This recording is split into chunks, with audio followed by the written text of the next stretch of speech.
The next presenter now, Sanctity of the Dead, how Muslim health workers should relate to it or handle dead patients Islamically, by Muhammad Al-Hassan Usman Tanimu.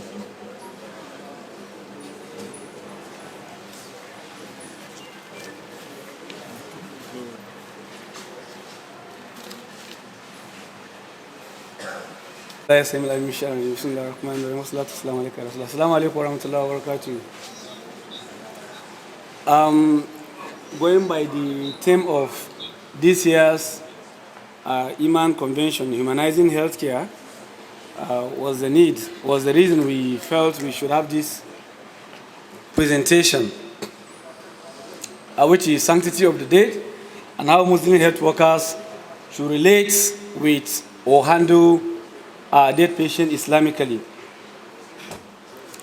And this is what the outline is going to look like. Just introduction, then the point to note when handling a dead patient, and conclusion, inshallah.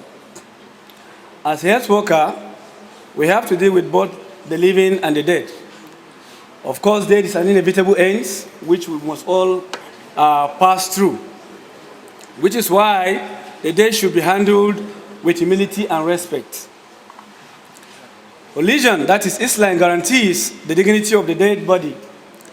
As soon as somebody died, or when death occurs, the body is laid in a straight position, what we call anatomical position, with mouth and eyes closed. This position provides manifestations of respect and honorable shape to the dead, and causes stiffening of the muscles in the proper posture.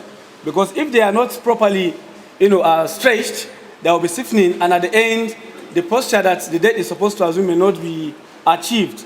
And when dressing the dead, there may be a problem.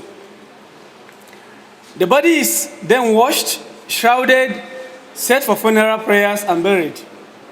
If he's a martyr, he need not to be washed, because the Rasul says, inshallah, these individuals will rise or will lock up on the day of Qiyamah with their blood and then send the takbir.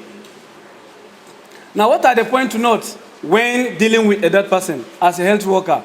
It doesn't just end in the hospital where you have done yourself, you've done the last office, you prepare the clients. You are expected as a Muslim also to observe these following rituals. It is very, very recommended by the Rasul and has a lot of rewards. The first one is honoring the dead by what? Expediting the process of burial.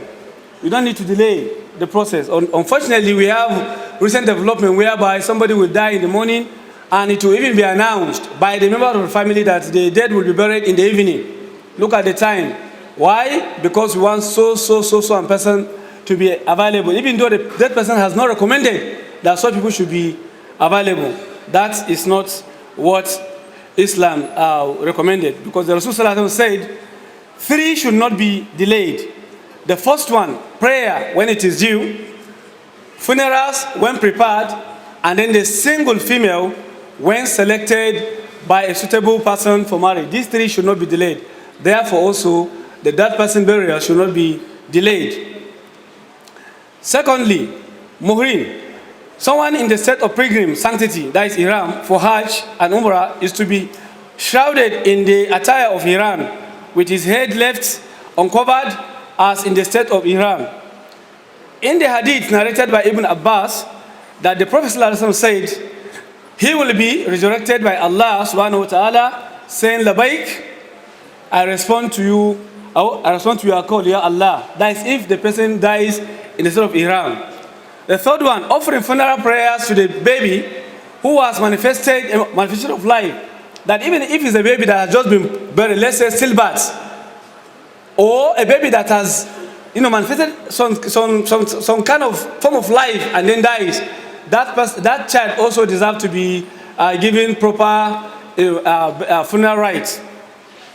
Abu Dawud narrated that the Prophet ﷺ said, a miscarriage is to be offered prayers and invoke Allah's forgiveness and mercifulness for the parents. Honoring the dead by proper washing, the washing or burial ritual, that's what washing ritual has been taught severally, and I think Iman has been doing a lot of work in that aspect. Honoring the dead with shrouding, this is very, very important. The ideas are there, but the time is not much. Calling for a proper washing and shrouding should not be a cause for pride among people. These days, you see, a lot of pride has come into the aspect of shrouding our dead persons. You find some people shrouding the dead with very expensive clothing, which are not recommended by Islam. That white cloth should be enough, and the individual should not be differentiated from an ordinary person, because after all, we came here with nothing, and we are going back with nothing. Then lastly, what is happening now in our societies, where you have the grave now, instead of the grave being made usual or normal, ordinary, you find some even build the grave, which is not recommended by Islam. Honoring the dead by following the funeral, it is very, very recommended, because the angels of Allah follows the death of a 100%, somebody who is pious. And therefore, no matter how, even if you don't know the person that is going to be buried, once you see the convoy of burial and it is within your vicinity, it's recommended that you also follow as a Muslim health practitioner. And lastly, in confirmation with the principle of human equality and the concept of the dead being merited by Allah Ta'ala with his deeds and not with the wealth he left in this world, it is prohibited taking pride in the construction of graves. This grave should rather be very simple, where all people are deemed equal. Respecting the dead is not limited to the body itself. Rather, the protection for the dead extends to include one's reputation after death, as he has returned to Allah Ta'ala, which we are all going to return to one day, inshallah. In conclusion, every life shall taste death, and to Allah Ta'ala shall we all be returned. Therefore, in the course of our practices as Muslim health workers, the dead should be accorded appropriate respect, as if they were alive, to earn Allah's mercy and blessing. Thank you very much.